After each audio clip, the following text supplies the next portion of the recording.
Your mind is not just a collection of thoughts, memories, and emotions. It's a goal-seeking mechanism, wired biologically and psychologically to move toward whatever dominates your internal focus. This isn't philosophy, it's science. The reticular activating system in your brainstem acts like a filter, deciding what information reaches your conscious awareness based on what you consistently think about.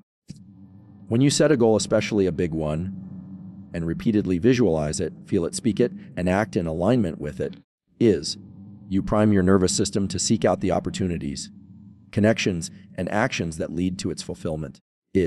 But here's the truth: most people overlook. Your mind doesn't care if your dream is small, average, or absolutely massive. It doesn't judge your goals based on feasibility. It simply responds to clarity and repetition. What you emotionally connect to and focus on with intensity becomes the internal target your mind starts organizing your life around. That's why some people with no obvious advantage still manage to accomplish extraordinary things. They weren't smarter or luckier. They simply trained their minds to lock onto a bigger vision and refuse to let go. This internal goal-seeking system operates largely beneath your awareness. It's not just about setting goals once and forgetting them. You have to embed them into your subconscious through daily repetition, vivid imagination, and emotional involvement. That's how the mind works best. With emotional intensity, cold logic rarely moves people to act. But when an idea is backed with deep desires, it penetrates the subconscious, where your true behavior patterns are formed. This is also why so many people get stuck. They tell themselves they want change, but deep down, their dominant thoughts are about avoiding failure, staying safe, or preventing discomfort. And the mind obeys that internal command. It's not broken. It's doing exactly what you're telling it to do, even if unconsciously. If your internal language says, "I don't want to be broke," your mind focuses on broke. If you say, "I don't want to be alone," it tunes into loneliness. The mind can't process negatives in the way we think. It works with images, repetition, and emotional frequency. This is why it's crucial to dream big, not just for the sake of ambition, but because a big dream creates a bold mental target. It activates more of your cognitive and emotional capacity. It stretches your identity. It gives your subconscious a reason to start filtering out the noise and tuning into the signals that matter. You start noticing different people. You hear different ideas. You read differently. You think differently. And here's the kicker: your mind can't not move toward a clearly defined, emotionally charged target. If you sustain that image daily, it begins to feel real before it's real. And that's when behavior starts to shift. Not out of pressure, but out of alignment. You become the kind of person who naturally takes the steps toward the vision, because it's already part of who you are becoming. The transformation happens from the inside out. So don't be afraid to dream big. In fact, be afraid not to, because a small dream won't activate your full potential. It won't stretch your spirit or reshape your identity. And most importantly, it won't engage your mind's goal-seeking faculties in a powerful way. Dreaming big isn't about ego, it's about giving your brain something worthy of pursuit, something compelling enough to overcome fear, procrastination, and doubt. Set the internal GPS, program it with clarity, consistency, and emotion, and watch your mind do what it was built to do: find the path, no matter how unconventional, toward your chosen destination. When you set a big dream, you're doing far more than creating a goal. You're sending a direct message to your subconscious mind: this is who I am becoming. A big dream is not just about achievement, it's about identity expansion. It forces you to think beyond your current circumstances, skills, and limitations. It stretches your sense of self, and in doing so, it demands growth. That's the hidden power of dreaming big. It requires you to become someone new, someone greater, someone more aligned with your highest potential. Small dreams are safe. They fit within the boundaries of your current identity. You can almost reach them without changing much. That's why most people settle for them. They require less discomfort, less risk, and less failure. But here's the problem: they also produce less transformation. They don't challenge the internal model you have of yourself. And if your self-image remains the same, your life will too. When you commit to a dream that feels almost too big, one that excites you but also intimidates you. You are stepping into the unknown. And that's exactly where growth lives. The moment you say, I want to build something extraordinary, or I will become a person who changes lives, or I'm going to live a life that matters, you are shifting the way your brain defines you. Your decisions, your habits, your conversations, and even your internal dialogue begin to change. Not instantly, but gradually, as your nervous system adapts to this bigger vision. The brain is incredibly adaptive. It is built for neuroplasticity, which means it changes in response to experience and intention. The bigger the dream, the more it activates parts of the brain responsible for creativity, risk calculation, long-term vision, and emotional regulation. In other words, a big dream doesn't just push you, it reshapes you. You begin to think in longer timelines. You start tolerating discomfort better. You learn to manage fear, because fear becomes part of the process, not a barrier. But here's something deeper to understand: your identity is not fixed. It's a story, one you've been telling yourself, consciously and unconsciously. Most people never rewrite that story. They live inside the script handed to them by parents, teachers, society, past mistakes, or early success. But a big dream interrupts that script. It says, what if there's more? What if I'm capable of things I've never even imagined? That question opens the door to a new version of you. And let's be clear, this isn't about ego. It's not about proving you're better than anyone else. It's about living in alignment with your deepest sense of purpose, your highest level of service, and your fullest potential. Dreaming big invites you to stop playing small. It forces you to stop making decisions based on fear and start acting from vision. Most of the resistance you feel isn't because the dream is too big. It's because your current identity doesn't yet match it. That's natural. It's part of the process. The resistance is a signal that you're stepping into new territory, and your nervous system is adjusting. Your job is not to eliminate fear. It's to keep moving anyway. Because every step you take toward a big dream is a vote for a new self-image. And over time, that new identity becomes your new normal. So dream so big it scares you. Dream so big it stretches you. Not because you need to achieve everything overnight, but because a big dream will elevate your thoughts, shift your habits, refine your circle, and demand a new level of personal responsibility. In the end, your dream is not just about achieving something. It's about becoming someone. The process of pursuing a big dream is the process of evolving into your next version, the one you were always meant to be. The brain doesn't thrive on overwhelm. It thrives on momentum, small, consistent wins that build confidence, clarity, and capability over time. Most people get this wrong. They dream big, which is essential, but then they try to execute everything at once. They map out the perfect plan, overthink every detail, and aim to leap 10 steps ahead on day one. It sounds ambitious, but it's actually a recipe for burnout, self-doubt, and paralysis. The truth is, your nervous system is not built for sudden, massive change. It's built to adapt gradually. It responds to repetition, rhythm, and manageable progress. That's where true transformation begins. When you start small, you're not minimizing your dream. You're making it accessible to your brain. Each small action becomes a neural vote in favor of a new identity. Every task completed, no matter how minor it seems, sends a signal to your brain. This is what we do now. This is who we are becoming. And the more often you send that signal, the more your internal wiring begins to shift in alignment with your larger goal. This is how neuroplasticity works in real life. It's not about rewiring your mind in one grand moment. It's about reinforcing new patterns day by day. Think of the brain like a trail system in a forest. Every time you take a certain path, thought, action, behavior, you wear it down a little more. The more you walk it, the clearer it becomes. That's how habits form. But when you try to jump into a brand new behavior that feels 10 levels above where you currently are, without any stepping stones in between, your brain resists, not because it doesn't believe in your dream, but because it hasn't had time to build the structure to support it. That's why starting small is not weakness, it's strategy. It's how you win the game long term. You create momentum, and momentum creates belief. This is critical. Without belief, you won't last. And belief doesn't show up just because you want it. It's earned through experience. Every time you follow through on a small commitment, you prove to yourself that change is possible.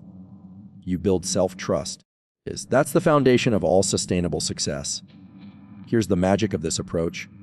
When you start small and stay consistent, your capacity grows. What felt impossible a month ago becomes your new baseline. You stretch your threshold for discomfort, discipline, and focus without overwhelming your system. You build the muscle of resilience one rep at a time. And before you know it, the small steps have led to massive progress, not because you forced it, but because you allowed your brain to evolve naturally through movement and repetition. Also, let's be honest, action shrinks fear. The longer you wait, the more your mind fills the gap with doubt and anxiety. But when you act, even if it's tiny, you break that cycle. You switch from being a thinker to a doer. You get feedback, you learn, you adjust. And suddenly, your dream doesn't feel as far away. It starts to feel possible, not because the dream shrank, but because you grew. This is how big things happen, one small step at a time.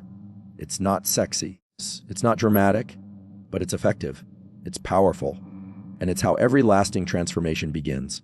A single push-up, a single cold email, a single page written, a single habit honored. Don't underestimate the power of starting small. In those moments, you're not just checking off tasks, you're building a future. You're laying down the neurological tracks for who you are becoming. And that is the most powerful investment you will ever make. Momentum is the real miracle. Once it starts, it does the heavy lifting. You just have to begin. Most people sit around waiting for clarity before they act. They tell themselves, as soon as I know the right path, I'll move, or once I feel ready, then I'll begin. This mindset feels safe. It gives the illusion of control. But it's actually one of the most dangerous forms of procrastination. Clarity doesn't come before action, it comes from action. That's how your brain works. That's how transformation happens. You don't wait to be ready, you become ready by doing. The truth is, your brain learns by experience, not by thinking, planning, or imagining alone, but by engaging with the world. You gain clarity about what works and what doesn't through trial, error, adjustment, and feedback. The people who achieve the most in life aren't the ones with perfect plans. They're the ones who are willing to start before they feel fully prepared. They understand that movement creates momentum, and momentum opens up awareness, options, and insight that no amount of sitting still can produce.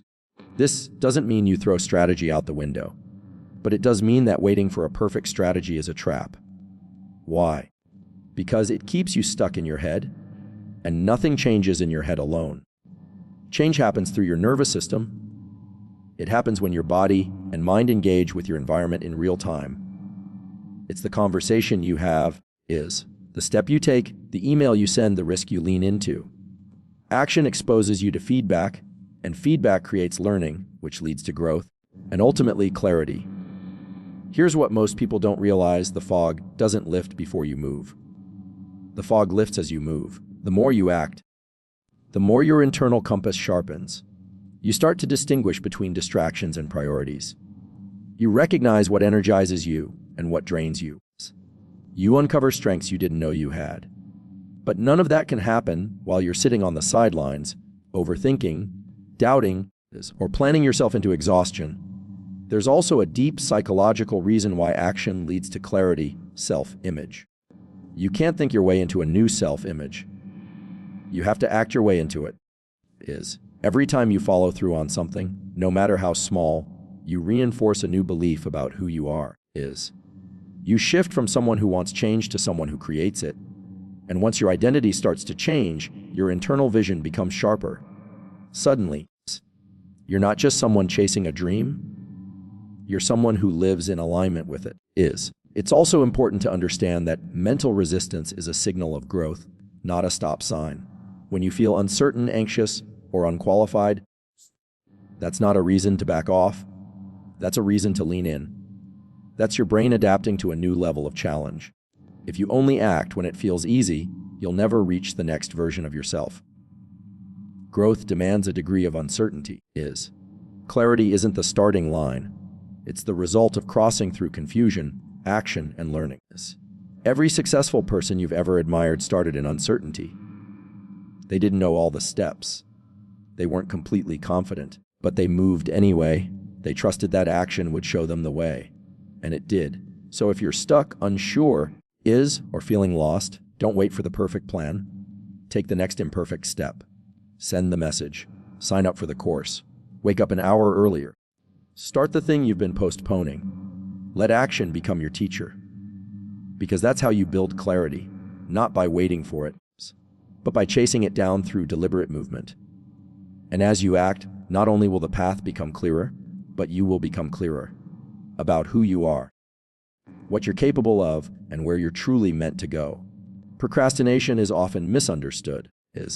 People think it's laziness or poor time management, but at its core, procrastination is something much deeper. It's a fear of self-image collapse. You're not putting things off because you don't care. You're putting them off because, on some level, you're afraid that if you try and fail, it will confirm a belief you already fear might be true. I'm not good enough. I don't have what it takes. Or, I'll never succeed. The task itself isn't the real threat. What it might say about you is. This is why people delay even the things they say they want most. The bigger the goal, the more emotionally charged it becomes. The stakes feel higher. It's not just about doing the work. It's about what that work might reveal. If you don't try, you can always tell yourself the story that you could succeed, that the dream is still alive, that potential still exists. But the moment you take action, you risk discovering the truth. And that's what most people are secretly running from. Procrastination becomes a defense mechanism, a way to protect the fragile image of self. But here's the paradox: the longer you wait, the worse it gets. Every time you delay action, you reinforce the belief that you're not capable. You create a feedback loop of avoidance, guilt, and lowered self-esteem. Your identity begins to solidify around hesitation. The voice in your head grows louder, saying, "See, you're still stuck. You'll never change." And that voice isn't just frustrating, it's dangerous, because it starts to feel like truth. So how do you break it? You take action. Not to prove something to the world, but to prove something to yourself. The only way to dismantle the fear of self-image collapse is to do the thing you're afraid of. Action becomes the antidote to self-doubt. And it's not about getting it perfect, it's about getting it started. Because every time you move, no matter how small, you shift your perception of yourself. You go from someone who fears failure to someone who is willing to face it. And that's where real confidence comes from, not from avoiding failure, but from surviving it and continuing forward anyway. Think about this. Fear thrives in the absence of experience. When something is unknown, your brain fills the gap with worst-case scenarios. It creates imagined outcomes based on your past, your insecurities, or your conditioning. But the moment you act, you replace fear with feedback. And feedback is manageable. You can learn from it, adjust to it, grow through it. But you can't grow from what you avoid. Taking action is also powerful because it interrupts the emotional loop. When you procrastinate, your body is in a low-grade state of stress. Your nervous system is agitated. You're thinking about the task constantly, carrying the mental weight of avoidance. But when you finally move, when you write the first sentence, make the first call, or show up to the workout, your physiology shifts. Your brain releases dopamine, your sense of control increases, and your confidence begins to rebuild. That's not willpower, that's biology. You are chemically reinforcing a new identity through action. And here's the most important part: you don't have to feel ready to begin. You just have to be willing to feel uncomfortable. Because the fear doesn't go away first. It goes away as you move. Courage isn't the absence of fear, it's the decision to act in spite of it. So the next time you catch yourself procrastinating, pause and look deeper. Ask yourself, what am I really afraid of? And then do the very thing your fear is trying to protect you from. Because once you take that step, you'll see something powerful. Your fear was never about the task. It was about your self-image. And the moment you act, you begin to reshape that image into something stronger, braver, and more capable than you ever thought possible. Now is the only time that exists. is. That may sound like a cliché, something you've heard 100 times before. But when you really grasp it, not just intellectually, but viscerally, it changes everything. The future is just an idea, a projection your mind creates based on memory, desire, and imagination. The past, it's nothing more than stored impressions in your brain. The only place where your life actually happens is here, and the only time it happens is now. Most people live trapped between two illusions: regret over the past and anxiety about the future. They think about what they could have done, should have done, or might have achieved, if only. Or they fantasize and stress about what might come next. But neither of those places is real. The past can't be changed. The future can't be controlled. All you have is this exact moment, the one you're in right now, to make a decision, to take a step, to change your life. Your brain is constantly trying to predict, plan, and prepare. It loves the idea of the future because it gives the illusion of safety. But biologically, the only place you have agency, the only place you can initiate change, build new habits, or shift your identity, is in the present moment. Every transformation, every success story, every major breakthrough began not in a perfect plan or a 5-year timeline. In a single decision made right now. The science of neuroplasticity, the brain's ability to rewire itself, is also rooted in the present. You can't rewire your mind tomorrow. You can't reshape your behavior next week. You can only create change when you engage your nervous system in real time. When you act, feel, reflect, or focus now, your brain responds. It builds new connections. It strengthens new pathways. This is the raw material of transformation, and it only exists in the moment you're currently living. That's why waiting is so dangerous. Waiting for the perfect time, the perfect feeling or the perfect plan is just a strategy to avoid discomfort. But growth is never comfortable in the beginning. It's raw. It's uncertain, And that's exactly why most people avoid the moment that matters most, this one. They wait for permission, for signs, for someone else to lead the way. But no one is coming. It's always going to be you. You. And this moment, deciding whether you'll rise or retreat. What makes the present so powerful isn't just that it's the only time you can act. It's that everything changes the moment you do. Your state shifts. Your energy lifts. Your identity begins to move. The smallest step, when taken now, begins to dismantle fear, disrupt self-doubt, and ignite momentum. You don't have to finish the race today. You just have to start it. That beginning sends a powerful message to your brain. We're doing this. We're moving. We're becoming. And from that moment on, you're no longer stuck. You're in motion. You're creating instead of consuming. You're leading instead of waiting. That one step, no matter how minor it feels, carries more power than 1,000 intentions left unacted upon. Because in that single act, you're reclaiming your authority over your life. This is not about rushing or doing everything at once. It's about recognizing the immense, transformative power of a single, intentional action taken right now. You don't have to have all the answers. You just have to make a decision, do the next right thing, speak the truth, send the message, walk out the door, turn the page. Because once you do, you change your story, not someday, but today. So stop waiting. The door is open. The path begins here. The life you want doesn't live in the future. It lives in what you choose to do now.